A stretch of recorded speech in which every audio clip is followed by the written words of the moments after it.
जल्दी से जी न्यूज संवाददाता प्रीति श्रीवास्तव मेरे साथ जुड़ गए। प्रीति, मैं चाहती हूं कि आप, क्योंकि वहां पर मौजूद है, मुझे कुछ तस्वीरें भी दिखाएं और जो वहां के स्थानीय लोग हैं, क्योंकि आज एक बहुत अहम बैठक चल रही है और ऐसा माना जा रहा है कि इस अहम बैठक में बड़े बड़े फैसले हो सकते हैं। क्या फैसले हो सकते हैं ये अभी किसी को कोई औपचारिक घोषणा नहीं हुई है, लेकिन जो लोकल लोग हैं, वहां के स्थानीय अयोध्या वासी हैं, उनका क्या कुछ कहना है? क्या बात की आपने कुछ लोगों से?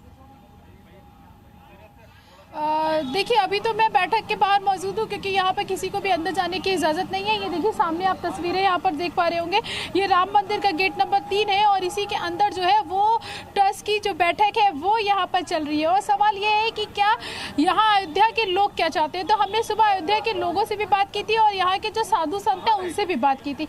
उन सभी का ये कहना है कि ये जो चोरी जो हुई है उसको लेकर वो बहुत ज़्यादा शर्मिंदा है और बहुत ज़्यादा लोग जो है वो आहत में, जो यहाँ के साधु संत हैं वो काफी ज्यादा नाराज थे। उनका कहना था कि ठीक है, चंपत राय और अनिल मिश्रा का इस्तीफा तो हो गया, उन्होंने इस्तीफा दे दिया, अपनी जिम्मेदारी ले ली, लेकिन गोविंद गिरी जो कि यहाँ पे कोषाध्यक्ष है, जिनकी जिम्मेदारी है, वो इस्तीफा कब देंगे? उन्होंने इस्तीफा क्यों नहीं दिया? और जिस तरीके से उन्होंने पत्र लिखा और पत्र में उन्होंने लिखा कि हमको साइन करने की अथॉरिटी नहीं थी, तो वो कह रहे हैं कि अगर उनको साइन करने का भी अधिकार नहीं था तो वो किस बात के कोषाध्यक्ष है? क्यों वो पद पर आसीन थे जब उनको किसी चीज की इजाजत ही नहीं थी? एक कोषाध्यक्ष जब वित्तीय लेन देन के मामले में दखल नहीं दे सकता, उसके पास इंफॉर्मेशन नहीं आती, उसको नहीं पता कि किस तरीके से लेन देन होता है, चढ़ावा जो चढ़ता है वो कहाँ जाता है, कैसे जमा होता है, कितना चढ़ावा आता है, उसके बाद उसको किस तरीके से राम ट्रस्ट जो है किस तरीके से बाकी चीजों में लगाता है, राम मंदिर के निर्माण में लगाता है। जब आपको यही नहीं पता, जब आपको इसी बात की नॉलेज नहीं है, आपके पास साइनिंग अथॉरिटी नहीं,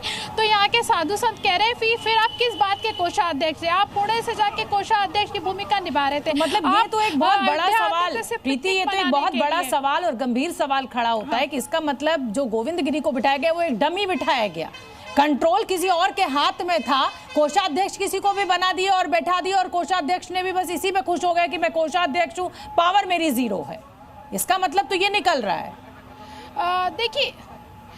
देखिए, वो डमी थे या वाकई में उनके पास पावर नहीं थी, ये तो बात का विषय है, लेकिन उन्होंने अपनी सफाई में ये जो बातें कही हैं ये बिल्कुल ही विश्वास करने वाली बातें नहीं है, क्योंकि यहाँ के साधु संत भी ये कह रहे थे कि ये बहुत भ्रामक बातें हैं, इससे जनता को बेवकूफ बनाया जा सकता है।